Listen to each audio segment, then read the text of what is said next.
नमः शिवाय। हिंदू धर्म में भगवान की आरती करने का विशेष महत्व है। कोई भी पूजा बिना आरती के संपन्न नहीं मानी जाती है। इसलिए आरती करने के कुछ नियम होते हैं जिनका हमें पालन करना चाहिए। स्कंद पुराण में भगवान की आरती के संबंध में कहा गया है कि यदि कोई व्यक्ति मंत्र नहीं जानता, पूजा की विधि भी नहीं जानता, लेकिन भगवान की हो रही आरती या उस पूजन कार्य में श्रद्धा के साथ शामिल होकर आरती करे तो भगवान उसकी पूजा को पूरी तरह से स्वीकार कर लेते हैं। तो आइए जानते हैं कि भगवान जी की आरती का क्या अर्थ है, आरती का महत्व क्या है और आरती करने का सही तरीका क्या है। शास्त्रों के अनुसार आरती का अर्थ है पूरी श्रद्धा के साथ परमात्मा की भक्ति में डूब जाना। आरती को नीरजन भी कहा जाता है। नीराजन का अर्थ होता है विशेष रूप से प्रकाशित करना, यानी देव पूजन से प्राप्त होने वाली सकारात्मक शक्ति हमारे मन को प्रकाशित करके हमारे व्यक्तित्व को उज्जवल कर दे। सबसे पहले एक थाली में स्वास्तिक का चिन्ह बनाएं और पुष्प व अक्षत के आसन पर एक दीपक में घी की बाती और कपूर रखकर प्रज्वलित करें। प्रार्थना करें कि हे गोविंद, आपकी प्रसन्नता के लिए मैंने कपूर और घी में डुबोई हुई बाती जलाई है, जो मेरे जीवन के सारे अंधकार दूर कर दे। फिर एक ही स्थान पर खड़े होकर भगवान की आरती करें।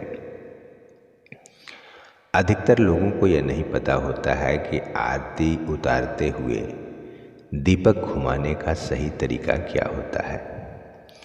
इसलिए भगवान की आरती करते वक्त दीपक को घुमाने के तरीके और संख्या पर विशेष ध्यान रखना चाहिए। भगवान की आरती सबसे पहले भगवान के चरणों से शुरू करनी चाहिए। सबसे पहले आरती उतारते समय 4 बार दीपक को सीधी दिशा में घुमाएं। उसके बाद ईश्वर की नाभि के पास 2 बार आरती करें। तत्पश्चात 7 बार भगवान के मुख की आरती करें। इसके बाद शंख में जल लेकर भगवान के चारों ओर घुमाकर अपने ऊपर तथा भक्तजनों पर जल को छिड़क दें। फिर मन से ही ठाकुर जी को साष्टांग प्रणाम करें। इस तरह भगवान की आरती उतारने का विधान है।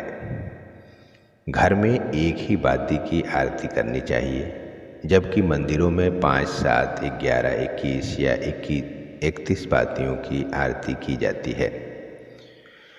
भगवान की शुद्ध घी में डुबोई बाती से आरती करनी चाहिए। पूजा चाहे छोटा या बड़ा, बिना आरती के पूर्ण नहीं माना जाता। इस संसार की रचना 5 महाभूतों पृथ्वी, जल, अग्नि, वायु और आकाश से हुई है। इसलिए आरती में ये 5 वस्तुएं भी शामिल रहती है। पृथ्वी की सुगंध कपूर, जल की मधुर धारा घी, अग्नि की दीपक लौ वायु और लौ का हिलना आकाश। इस प्रकार संपूर्ण संसार से ही भगवान की आरती होती है। आरती देखने और आरती करने में एक बहुत बड़ा पुण्य लिखा गया है। नीराजनम च यः पश्येद देव देवस्य चक्रिन सप्त जन्मी विप्रम स्यादन्ते च परम पदम। अर्थात जो देव चक्रधारी श्री विष्णु भगवान की आरती सदा देखता है, वह 7 जन्मों तक ब्राह्मण होकर अंत में परम पद को प्राप्त होता है। धूपम चारित्रकम पश्येत कराभ्यम च प्रबंधते कुलकोटि समृत्यम याति विष्णु परपदम। अर्थात जो धूप और आरती को देखता है और दोनों हाथों से आरती लेता है, वह करोड़ों पीढ़ियों का उद्धार करता है और भगवान विष्णु के परम पद को प्राप्त होता है। पंच नीराजन में जलते हुए दीपक युक्त दीप पात्र को आरती से पूर्व और आरती के बाद खाली भूमि पर नहीं रखना चाहिए।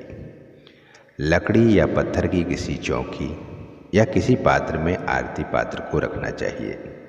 भूमो प्रदीप यो पर्यंती शोध सप्त जन्मशु। निर्मच्छन हेतु शंख में जल भरने के लिए शंख को जल में डुबोकर कभी नहीं भरना चाहिए। ऊपर से जल डालकर शंख में भरना चाहिए। बजाने वाले शंख में जल भरकर निर्मच्छन नहीं करना चाहिए। शंख चाहे रिक्त हो या जल से भरा, कभी भी भूमि पर नहीं रखना चाहिए। निर्मच्छन में उपयुक्त वस्त्र स्वच्छ, शुद्ध, कोमल हो, उसे अन्य कार्य में न लिया जाए। यहाँ तक कि आरती के उपरांत उसे किसी भी कार्य में नहीं लेना चाहिए और आरती में बजाई जाने वाली घंटी को भी कभी भी भूमि पर नहीं रखना चाहिए। उम्मीद करते हैं कि यह वीडियो आपको पसंद आया होगा। धर्म, अध्यात्म और जीवन के सत्य को जानने के लिए आप अपने चैनल दिव्यांश दीप को सब्सक्राइब जरूर कीजिए और इसे लाइक और शेयर भी जरूर कीजिए। और ऐसे ही ज्ञानवर्धक वीडियो को सबसे पहले देखने के लिए आप नोटिफिकेशन बेल प्रेस करना ना भूलें। जय श्री कृष्ण।